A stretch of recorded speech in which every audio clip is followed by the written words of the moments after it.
बचपन play school.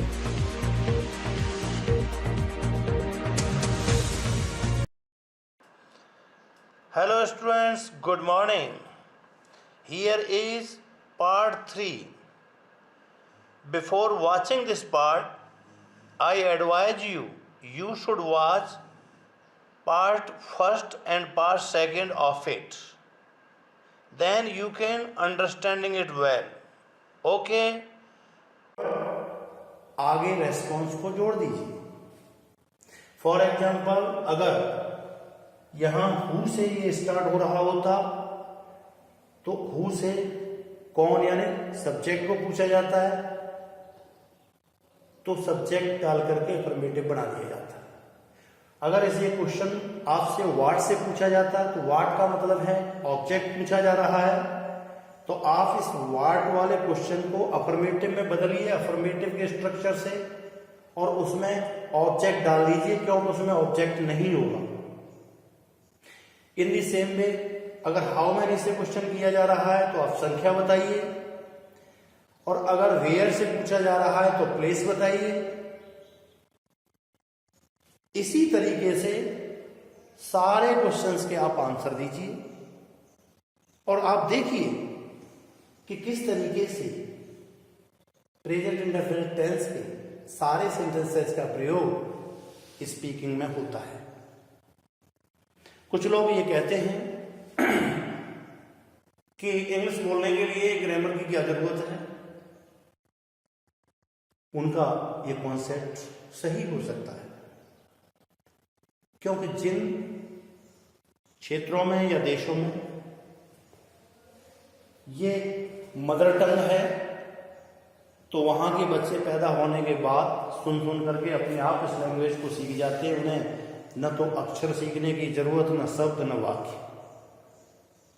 जैसे हमारे इस क्षेत्र में जब बच्चा पैदा घर में होता है तो शुरू से ही वो घर के सारे सदस्यों के मुंह से मारवाड़ी लैंग्वेज सुनता है, और वो उसकी रिकॉर्डिंग करता रहता है, और धीरे धीरे 3-4 साल का बच्चा होते होते अपनी मदर टंग मारवाड़ी को फर्राडे से बोल सकता है, और बोलते हैं।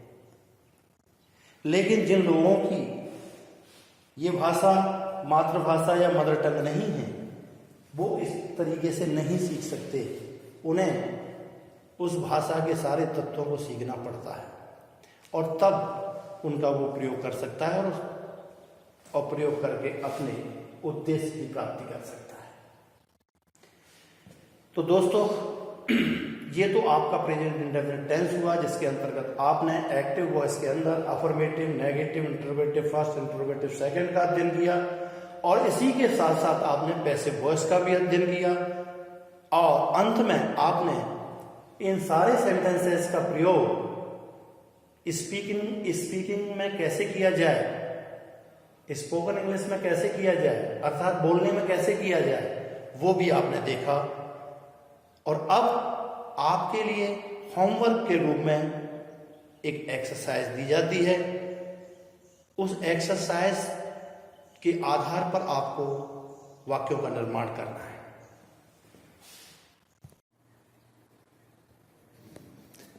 प्यारे छात्रों, ये आपके सामने प्रेजेंट इंडेफिनिट अफर्मेटिव की एक टेबल दी हुई है, जिसके अंदर 10 सब्जेक्ट्स हैं, उनके साथ में वर्ब्स और ऑब्जेक्ट्स हैं।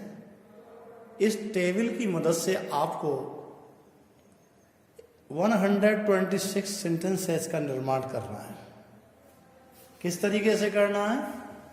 जैसे ये देखिए, ही सब्जेक्ट को हमने लिया और इसके साथ में राइट्स को लिया, और ही राइट्स के साथ में हमने he writes a book, he writes a letter, he writes a story, he writes a novel, he writes an essay.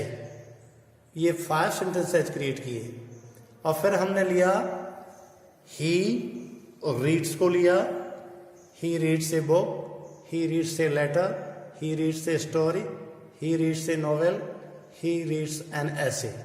5 sentences create किए। फिर हमने लिया he sings a song, he sings a poem। फिर हमने लिया he plays hockey, he plays cricket. In this way he subject के साथ में हमने 14 सेंटेंसेस क्रिएट किए।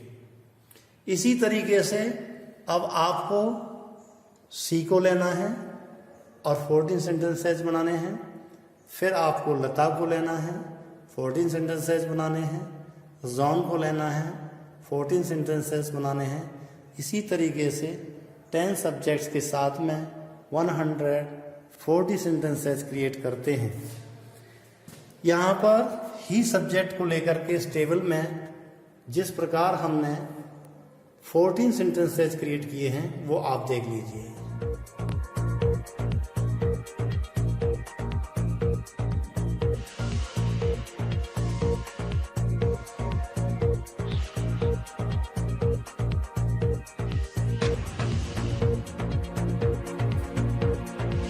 टेबल को एक बार देख लीजिए। अफर्मेटिव ए लिखा हुआ है और उसके बाद में ये प्रैक्टिस टेबल है, पूरी नीचे तक देख लीजिए। इस प्रैक्टिस टेबल को आप अपनी नोटबुक में पहले एज इट इज नोट करेंगे और नोट करने के बाद में फिर आप इस तरीके से सेंटेंसेस क्रिएट करेंगे। जैसे ही को लेकर के हमने इसमें 14 सेंटेंसेस क्रिएट किए हैं और 14 सेंटेंसेस फिर आप सी को लेकर, लता को लेके, जॉन को लेके, मारिया को लेके, आई को लेके, वी को लेकर के, यू के साथ, दे के साथ, द वॉइस के साथ क्रिएट करेंगे। और इन this way create 126 sentences only with the help of this table. This is note for you, and this is SW also for you. SW means home assignment or homework. Okay students, see you tomorrow again. Have a nice day.